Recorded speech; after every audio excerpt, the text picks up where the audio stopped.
All right, family, we back for this other part of the video. The feds is knocking at my door, so had to go let the main. I'm like, had to let the maintenance people in. All right, but back to it. I left off on Ezekiel Elliott and the narcissism and the womanizer aspect of a lot of the NFL and NBA players, where we know they feel like they can get any woman and they can almost do anything because they have the money and the compensation to fight illegally or to fight off whatever repercussions they may deal with and get a slap on the wrist. So that's another big issue that we deal with and that we see with our youth idolizing these athletes. And that may not be something that they really understand and get exposed to until they get older. But even when they get older, we don't want them to accept that. We even see some of this from the college athletes who aren't necessarily getting compensated.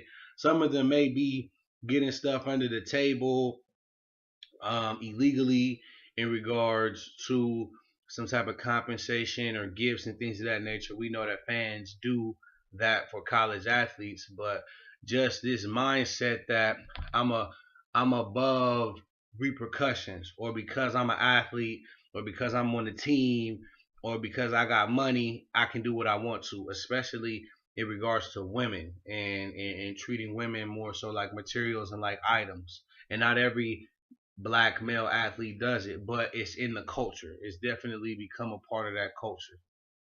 Another thing on the NFL, the draft just recently transpired, and I touched on how it's a fashion show, the materialism, so on and so forth. And it's essentially the draft and the pro day. The draft is more so of the formal slave auction, and the pro day is more the informal slave auction, where I'm seeing how far you can throw, how high you can jump, how fast you can run, so on and so forth. So we can't always remove ourselves from history or remove the premise of the history and overlook the fact that the more things change, the more they stay the same. And with the NFL and the NBA and with athletics in general, we see the slave auctioning and the slave trade going on again. We see the best of the best being traded and being auctioned upon and being bought and brought in. So oftentimes the draft for a lot of these athletes is a life changing experience. It's something that they will remember for the rest of their lives. But we don't have rites of passage programs. We don't have retreats. We don't have womanhood and manhood programs for them to remember for the rest of them for the rest of their lives, to instill values and core principles and morale into them. We don't have these things readily available to be just as, if not more important than the NFL draft day would ever be, or NFL draft selection would ever be. But yet, these are some of the biggest moments in these young black males' lives. And I understand that, and I know it's an environment that they come from. But as I alluded to earlier, there are things bigger than games. There are things bigger than being an athlete or entertainer or a musician. So we cannot overlook that fact. There was a young man who said the F word after he got drafted or something of that nature, and then he tweeted. Of course, he apologized and he tweeted afterwards. And this is not his tweet verbatim, but it was along the lines of, I'm sorry to anybody who's upset for a black kid expressing himself, who came from nothing. And what I really want to focus on that tweet is, he says he came from nothing. And oftentimes that goes back to the mindset that I spoke of earlier, where they get out of the hood, they get into the upper echelons of finances, which really they'll never be in the upper echelons. A lot of them trick their money off and don't invest their money, but momentarily they may be in that upper echelons. And they spend it foolishly. They they don't do things that really help themselves, honestly, or their people in the long run. So the fact that he said he came from nothing, he's overlooking that there were things that went on in the hood or wherever he came from that molded him into what he is today. That more than likely molded him into that tough individual that he became, the ability to persevere, the ability, that's what I was looking for, the word was on the tip of my tongue, the tough, optimistic person that he had become. You had to come from something. You came from your mother's womb, you came from your father's seed. So just that mentality, even to this day, we got our kids still thinking, I made it and I came from nothing. No, you did come from something. It just might not have been as nice as it could have been. It might not have been everything that you desired it to be, especially in comparison to your European counterpart. But you did come from something. And what you came from is much more important than being an NFL draft selection. Because had you not came from where you were, or had you not come from nothing, you wouldn't be the something that you are. We're known for taking so-called nothing and making it something, but you can't take nothing into something. We take potential, we take potential energy and make it kinetic. I mean, we make it kinetic. I'm getting kinetic and kinesthetic mixed up. But we turn the potential energy into kinetic energy, okay? So he turned what he could potentially be into the manifestation of what he desired to be, which was an NFL player.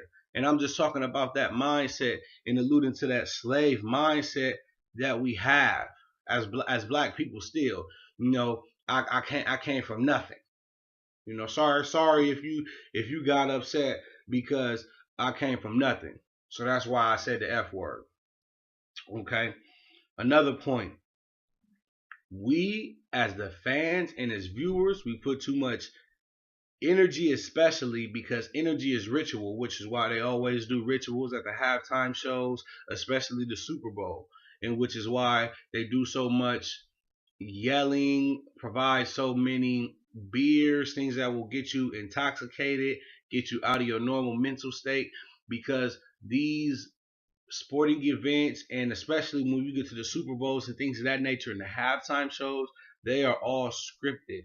This is to get energy. This is to hone in on energy on an astrological and a cosmological or a cosmological level where it's enough energy. It's you with all of those humans together. We talking about potential energy to the level of stars. Okay, so that's important on top of the emotions that you put into it.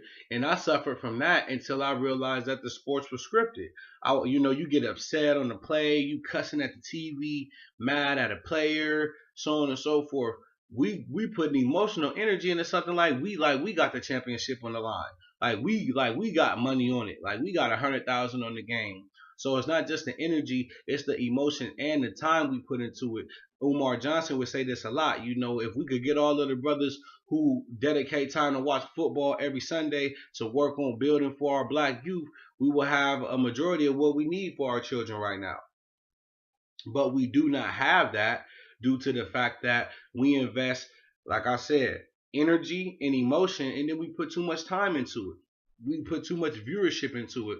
And you're talking to somebody who is an athlete, who plays sports and enjoys watching sports, but even I have had to understand I gotta cut back on how much time I'm spending viewing sports and having leisure entertainment time when I know I need to be working and building for my future, for the future of melanoid individuals. So we can't overexert time into sports and into entertainment, music, and so on and so forth, because it's not just sports. I just started off with the sports. So we got to really understand that, not just time, emotion, and energy, but money. Whether it's the cable package, whether you are going and getting actual tickets and showing up, and the beers and the parking and so on and so forth, or just whatever little money you put into your little NFL Sunday ticket package or whatever, or your internet or so on and so forth. You using that and you putting that money into being able to view the product. We talked about how competitive the industry is in regards to being an athlete, especially a professional athlete. and we also spoke on the bodily harm, especially for NFL and the college football players that they deal with putting themselves on the line. The college football players getting little to no compensation.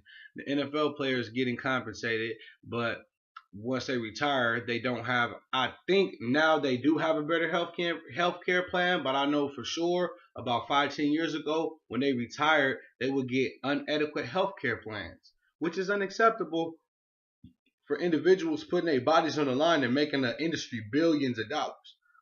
The least you could do is make sure they have exceptional and adequate health care as they retire and age after the NFL. So that's something that we can never forget. It's about 700,000. This is a basketball statistic. It's about 700,000 kids nationwide that play high school basketball. Could be more, could be less. It's just these are just ball range numbers. Just average range numbers. It's about 350,000 NCAA players. Probably less than that. Probably like 35,000 to be honest. Out of those 35,000 that make it in the NCAA, it's about 450 of those who will make it to the NBA. Out of those 450 NBA players, which is the total amount of players that'll be in the NBA, because it's 30 teams, 15 player rosters. Out of those 450 NBA players, 20 will be stars. So we got our kids chasing dreams where out of the 7,000 out of the 700,000, or a little bit more, a little bit less, that are playing high school ball, out of the 35,000 who will be able to play NCAA ball or some type of collegiate ball, only 450 gonna get to even make it to the league and make a team, and out of the 450, only about 20 of them gonna be stars. So the odds are stacked up against all of our children who only see themselves being an athlete. The odds are stacked against our children who only see themselves being an athlete and don't have a professional athlete in their family, primarily one of their parents, so they can get the genealogy to have the height, the athleticism, and all of the things that come with it. Not to say every pro athlete has parents that are professional athletes, but that does help out a lot. And many pro athletes do have parents or a lineage who were professional athletes. Okay, so we have to just really think about when we talk to our youth and we hear our kids and we see the idolization from the backpacks and the memorabilia and regalia to the video games, how much our kids play the games, to the jerseys and so on and so forth. So we know our kids idolize these people, but what are we going to do about changing it? Because there's no need to idolize somebody where only 450 of you are going to be represented. Only 20, and then out of the 450, you're only going to idolize 20 of them. And then out of the 20, we don't know if any of the 20 really care about black people on a macro level or a micro level. We don't know if out of the 20 stars that are being promoted and that we see on the screen the most, if any of them are going to take any time out or any money out to invest into something African based that they know is African based and inside of a black community without European funding, just them funding it themselves. We don't know how many will do that. I know there are probably a lot of, I don't know, probably a lot, but there probably are some individuals who aren't superstars and prime athletes who may be doing something on the back end for some of our people. We just don't know. We can never forget that the main reasoning for the athletics is for white organizations to benefit, for the white owners to get the primary amount of the money.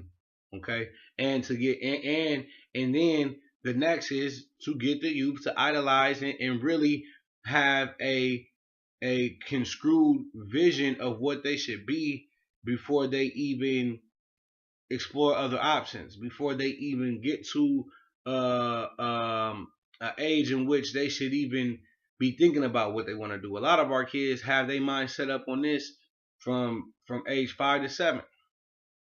So that's very deep when our kids are very young and that's the main thing that they want to do, or that's one of the few things that they see themselves doing. So we really wrapped up the athletes and the mindset of some of the athletes, the fact that we aren't seeing enough athletes openly or even secretly help black people or start foundations and do things for black people, whether that be educational, whether it be after school prep, whether it be creation of business, creation of stores, so on and so forth. There are a lot of things that can be done for our people. Alternative sports leagues, academic sports leagues, academic competitive leagues where we competing in academia and not just on a physical level.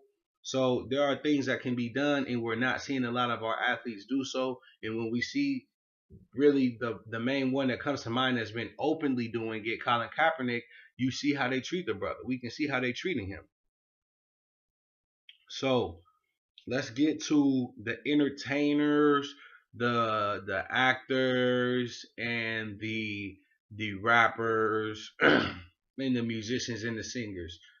First things first, it's no different from the NFL and the NBA. They're owned by these Jewish record labels, and they're owned by these Jewish TV companies because these are the people who control the narrative with anything that you see behind the screen, unless it's alternative and you really fact checked it and broke it down and it's the elders or something of that nature. Everything else is really controlled by that's controlled by them too, but everything else that you see is funneled in and brought to you specifically by them, but they control all of the media outlets, so on and so forth.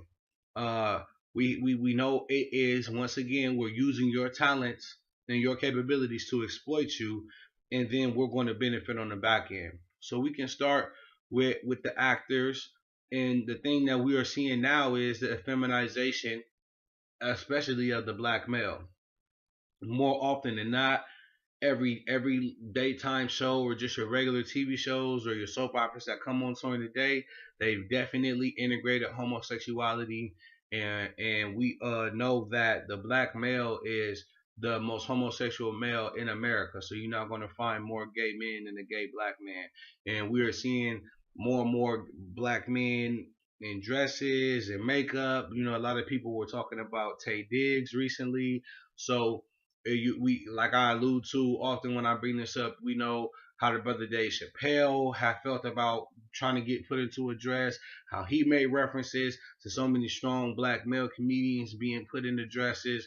So first things first, we have to understand with the entertainment, we have black men who can create whole movie series off of dressing like a woman and portraying a woman. So the effeminization is very deep. We've seen many strong masculine black males play effeminized roles in movies in Hollywood.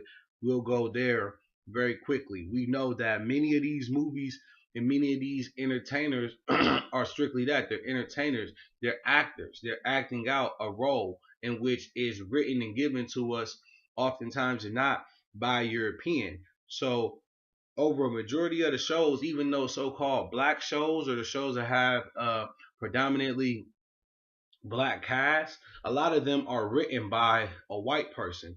So we still see the slave tactic or the white supremacist ideology. I'm going to write your story for you, and you act out how I write you to be. I know how you act better than you do. So I'm going to write out what you do, and then you act what I write out. So we still see our stories being given to us by people who do not look like us, who don't represent us. And that is a big issue. Not to say that there aren't shows out here that are written and directed by blacks, but we see oftentimes and not white people writing out our narrative, writing out the scripts that we act out. Primarily because they're the ones who are backing it. They're the ones who have the money, who have the film studios, who have the Hollywood or the TV connections, the connections with the Jewish Zionists who run the TV channel. So they are the ones who can get you plugged in there. They're plugged into the big resources. Okay, so this is very deep when we look at the athlete, when we look at the entertainment aspect of it, and we know a lot of our kids, because our TV consumption rate is so high and we are behind the TV so much, our kids go to idolizing these actors. Our kids go to idolizing not even actors, TV personalities now. We have to be very careful, and I did an entire video on the television. We just have to be careful of what we allow our youth to see, what we put in the front of our children's faces. It is very dangerous to put imagery in front of your child's face that is falsely representing you or negatively representing you. Save that for when you want to watch that on your personal time, because you've already been subjected to that already. There's no way that you should subjugate your child to that. That's irresponsible. That's irresponsible and that's selfish. So we have to be cognizant of the negativity within the TV shows, in the movies, because a lot of our kids outside of TV shows get to watch PG-13 and rated R movies at 9 and 10 and 11.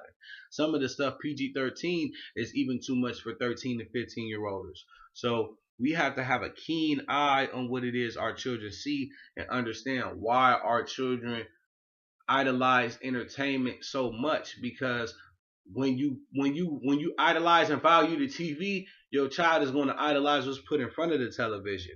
So because you put the television on such a pedestal, and because the television is such a integral part of your day-to-day or your home lifestyle, and we know everything on the TV is not bad, it is what you put on the TV, because you can put on straight knowledge on your television and you're using it in a proper way. But a majority of the things that we watch are totally detrimental to the minds of our children.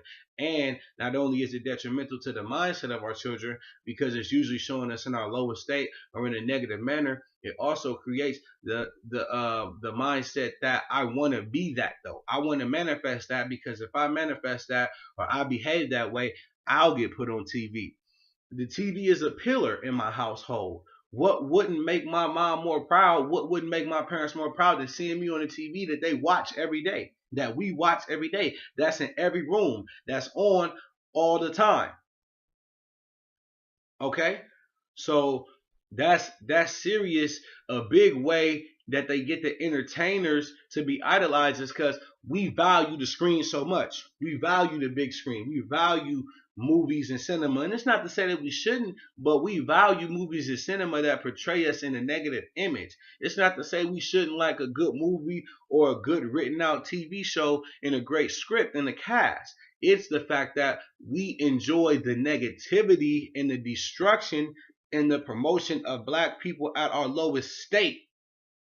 We have no issue with that. You're not going to see no Jews putting out Jewish TV shows portraying them in a negative light, portraying them in a stigmatized manner. That's just not going to happen. And if it was out, you're not going to see Jews watching it, enjoying it, and loving it, and then making box office numbers. You won't see that.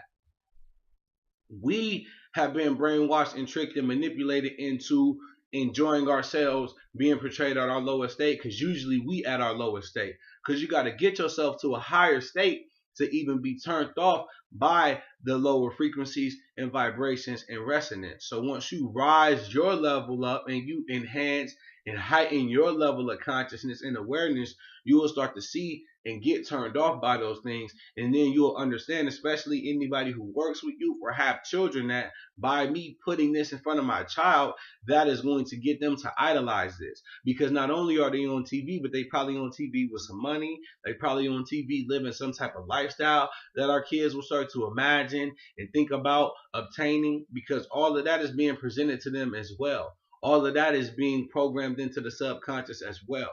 So that's very deep and very serious to consider when we're looking at the entertainment idolization. Our children's favorite people are athletes. Then right after that is actors and actresses and people on television personalities, and so on and so forth, or people that are on TV shows and big screen movies. We got to get off of that too, especially when it's only showing us in a negative way. That's when we really have to let it go. Because we allude to this, I say this all the time, every TV show's not bad, every movie is not bad.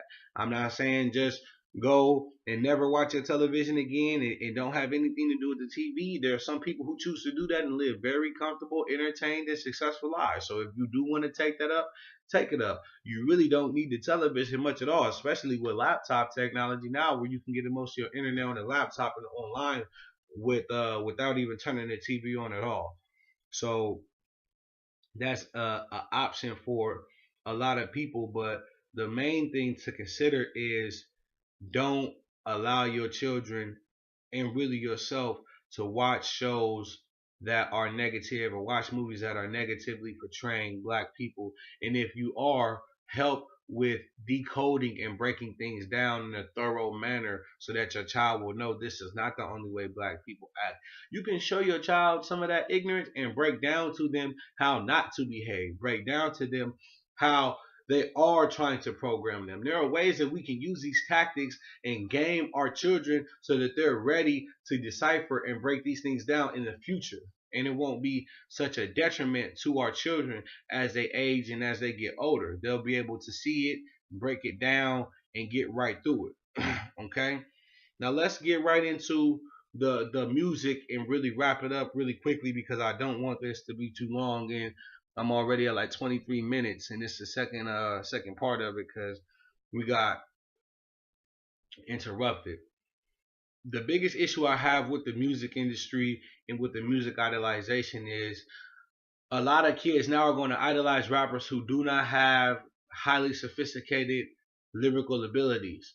Rappers who are a part of the new era of the mumble rap, the new era of the trap music, and this new generation of rap to where nobody's really dropping three verses. It's only a few people even rapping on a conscious, positive level.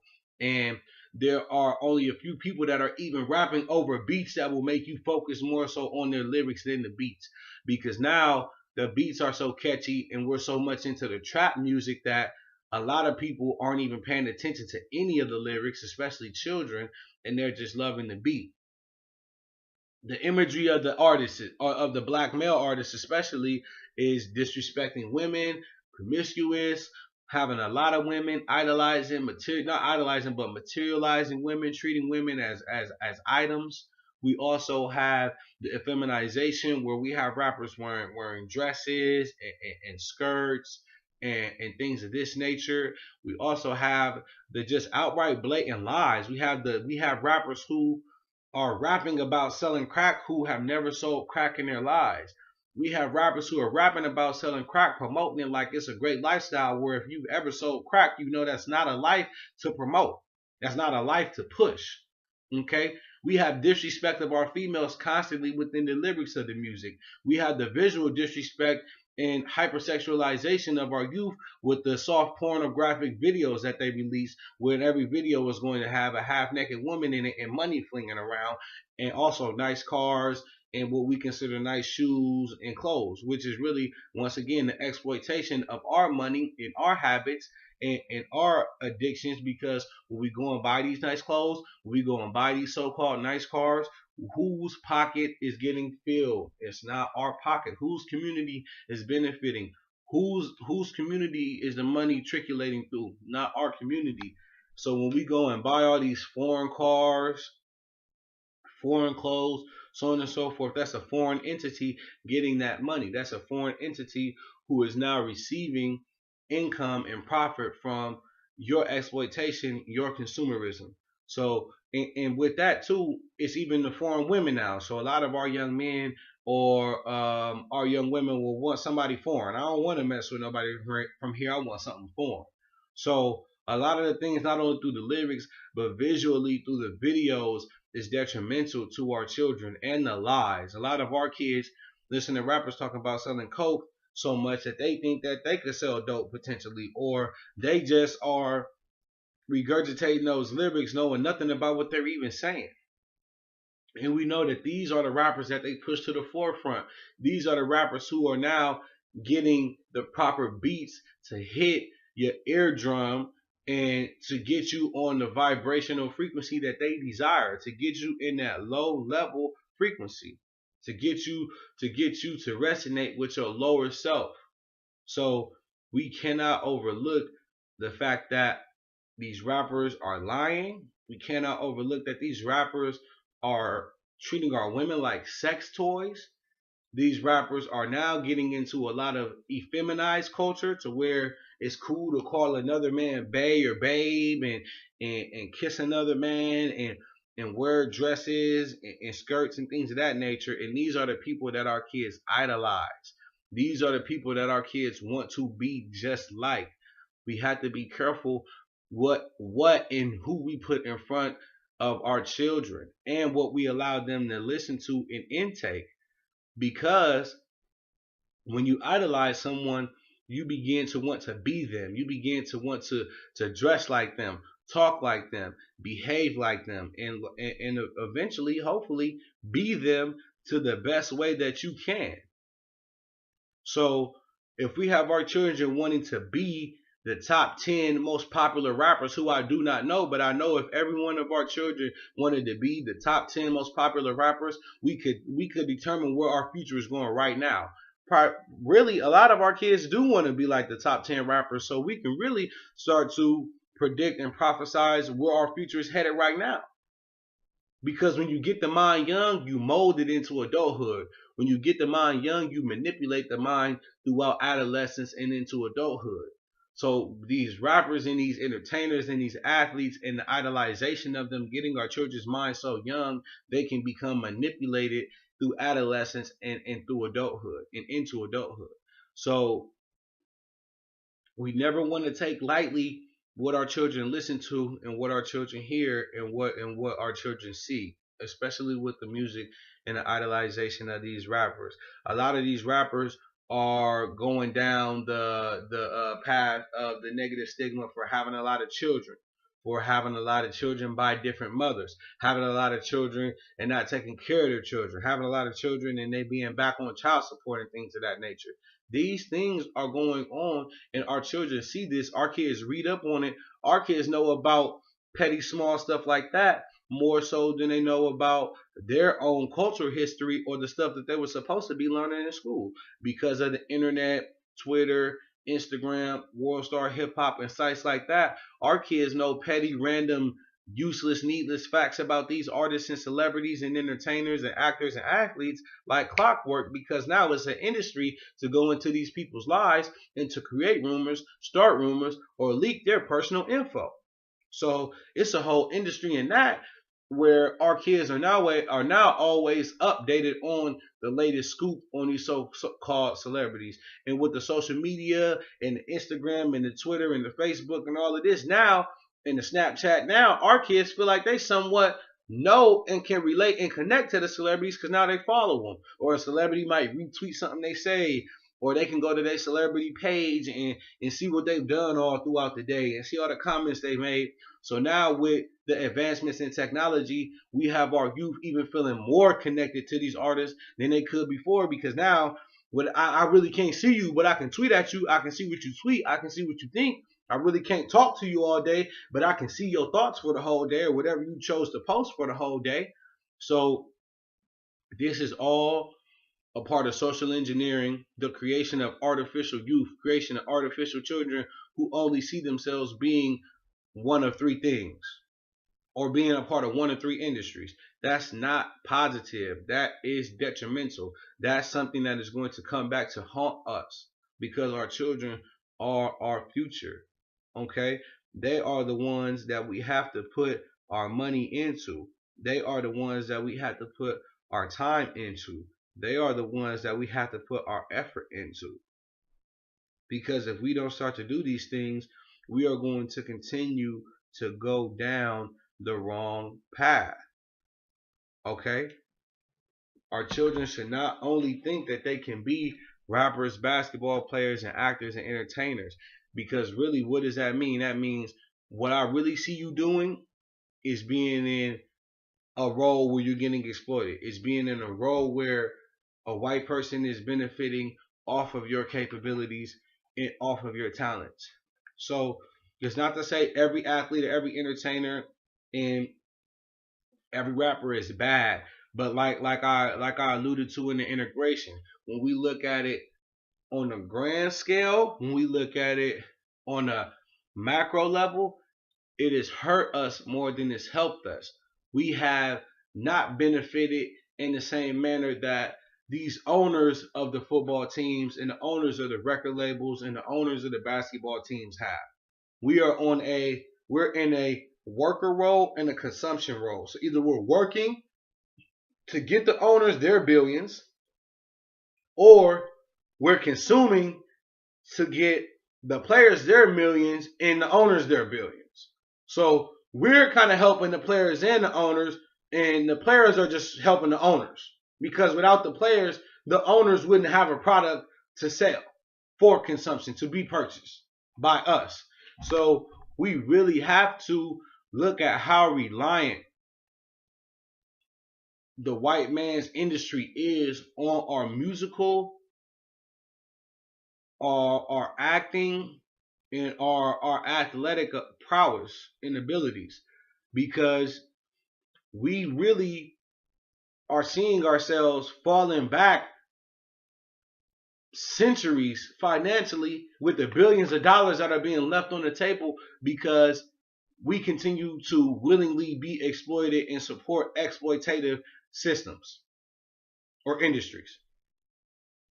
We're not rallying up and thinking of ways to cut back on our consumption or our support of these leagues, which will maybe get the players' attention, and potentially getting the players' attention could get the owners' attention. But we're just it is what it is. We the day to day cycle.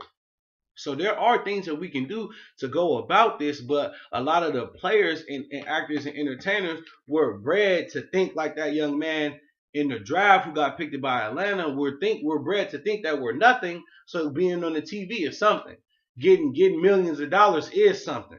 When that's nothing too. If you're using it for nothing, you're using them millions to pop bottles every night, that's nothing. You're using them millions to compensate strippers when you could be investing that into youth, you could be investing that into your family, you can be investing that into black communities. You're not doing nothing with the something that you supposedly got. So they get us to think that we are nothing and that we come from nothing. So what they present to us is something when it's really not. It really is nothing, because once we get the something, once we get the money, the notoriety, and all of that, we usually do nothing with it, or what we do with it is not helpful to blacks as a collective. It's not helpful specifically to our youth as a collective. So therefore, you're not doing much if you're not helping blacks as a collective or our youth as a collective specifically. It's not really helping nobody but yourself and your ego and your pride. So we have to start to change and shift the paradigm and get our kids to idolize herbologists, neuroscientists, biologists, chemists, okay, regular trade workers, okay, more than just athletes, actors, and entertainers. We got to get our kids to idolize us as parents, us as community, as a community, or as community leaders or community educators, or whatever it is you may be contributing to the community. We got to get our kids to respect and idolize that over, and that's more of a realistic thing. You can be an educator, you can find a pathway in a career and benefit and contribute to the community. You can be a good parent. We got to start giving our kids realistic expectations and realistic people that they can idolize, who are right in front of them, who are there to influence them, because we allowing them to be influenced by these athletes and entertainers, specifically due to the fact that we so into the television. We consume so much TV. Because a child who's never been introduced to the television, it's going to be hard for them to idolize Lil Wayne and Dez Bryant. Okay? It's going to be hard for them to idolize certain actors and entertainers. And I'm about to get into a couple passages of this Willie Lynch and wrap it up. But before I do that, because this just came to my mind and I forgot to touch, another thing, all of these actors and entertainers, and I'm glad I remember this point because this is a very big point, is they put them on the front end to speak for black issues. So, when a lot of the shootings were going on, they'd be asking Ray Lewis and Stephen A. Smith and these people who are athletes with platforms through ESPN and through Fox and things of that nature, we know Jewish Zionist controlled television stations. Through these television stations, these blacks who are given a platform, they get on there. Well, what about black on black crime? And we got to look at ourselves. And none of them are mentioning the system of white supremacy. None of them are mentioning police brutality. None of them are mentioning the gangs who have said on multiple occasions, we come outside and it be guns in the alleys. It be ammunition and weapons in the alleys on the streets. So they start to present these individuals and push these people to the front to speak for blacks collectively, as if we came together and had a vote on who we want to speak for us, or which athletes and entertainers we want to go step up and talk. Mary J. Blige got a one-on-one, what's the 411 with Hillary Clinton and things of that nature. What black group of collective people selected Mary J. Blige to go and talk to Hillary about our issues? Who's giving Ray Lewis and Stephen A. Smith and other coons the platform to go and speak on our issues and to speak for us, because that's how they do it. That's how the television platforms do it. Well, this is a touchy topic. Let's go have a black guy speak on this. Let's get somebody black to speak on it. And then when they speak on it, that's as if they're speaking for the whole entire black population. And we know they do this. So that's a problem too when we start to put these people in political and social leadership roles when many of them don't even want to be in them roles. A lot of these athletes will be like, I'm not your leader. Don't look at me as no leader. They like, right, like, man, I'm an athlete and then I'm whoever I am off the court. Because we just know these people with their own court persona. We don't know who they are as real individuals. We don't know how they act. We don't know their character, their morale, their mannerisms. Do they respect women? They respect their mama? They respect their family? Are they thorough? Are they giving back? Are they narcissists?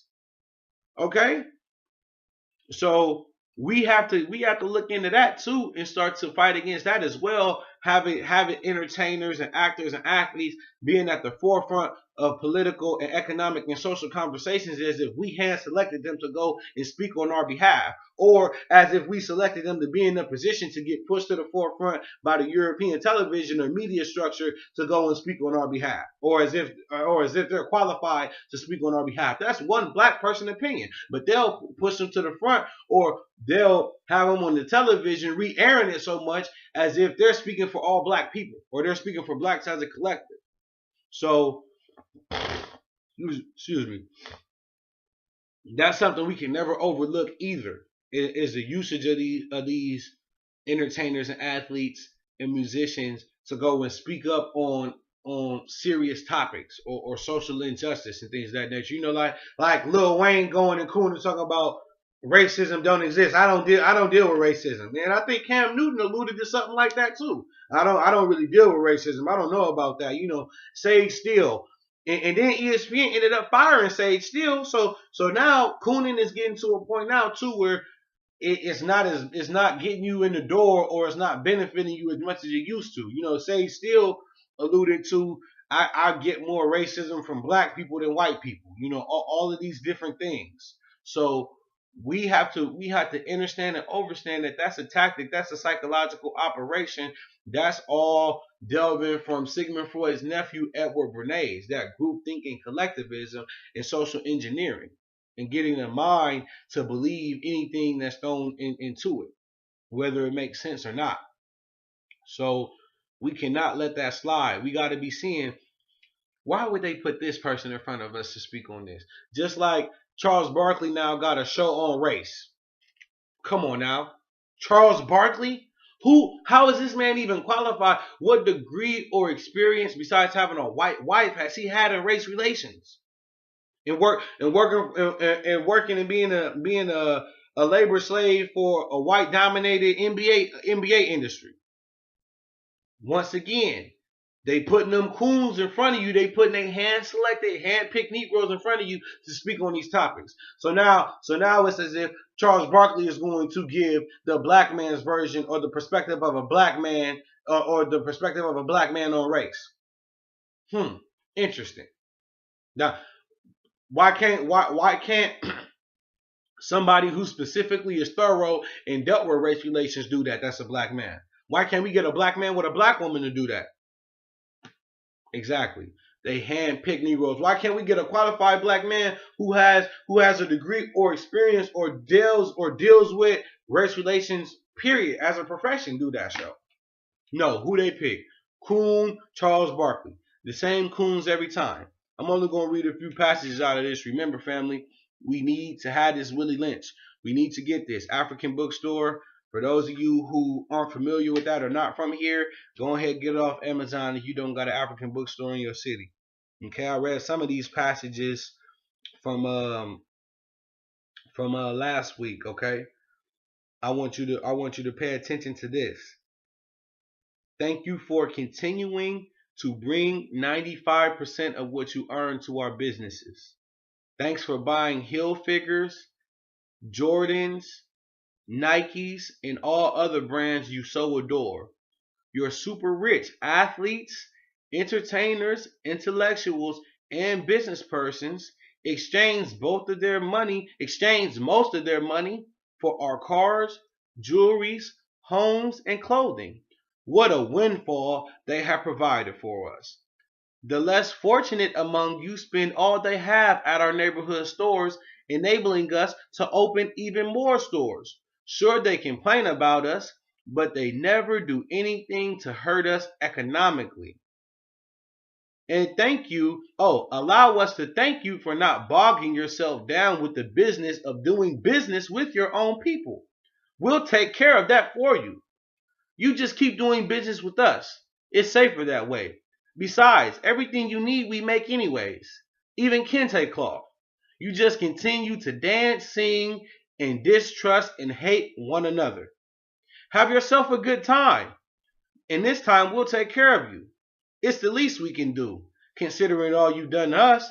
Heck, you deserve it, black people, for all your labor, which created our wealth, for your resisting the messages of troublemaking blacks like Washington, Delaney, Garvey, Bethune, Tubman, and Truth, for fighting and dying on our battlefields. We thank you. And we really thank you for not reading about the many black warriors that participated in the development of our great country. We thank you for keeping it hidden from your younger generation. Thank you for not bringing such glorious deeds to our attention. Once again, we have to work with our youth on no longer idolizing athletes and entertainers. The same athletes and entertainers that's filling up their pocket. The same athletes and entertainers that's corporate slaves the same way we are. Because they got a boss, they got an owner, and when you look at the paper trail, it start with a European. Okay? So family, I'm not telling you hate every athlete and entertainer. Monitor the athletes and the entertainers that your kids view and break down how they should never idolize these people. Draymond Green just spoke about that, how his mom never allowed him to idolize anybody. That's big because they just compared Draymond to Charles Barkley. So understand, understand, and overstand. We can't idolize these individuals, and we cannot have our children idolizing them as well. The people they should idolize are people right in front of them working to help them right now. And if they don't have those people, work on getting those individuals around them. I say it all the time. I'm always going to plug myself. YBI Academy. So you can always reach out to me via email, via a comment on here, via Facebook. Okay. So we have to start working together, thinking group economically, doing business with each other, and separating ourselves from acts and behaviors or habits and daily activities that exploit us. If we're being exploited, we need to work to start to move ourselves away from that. All right. Peace and love, family.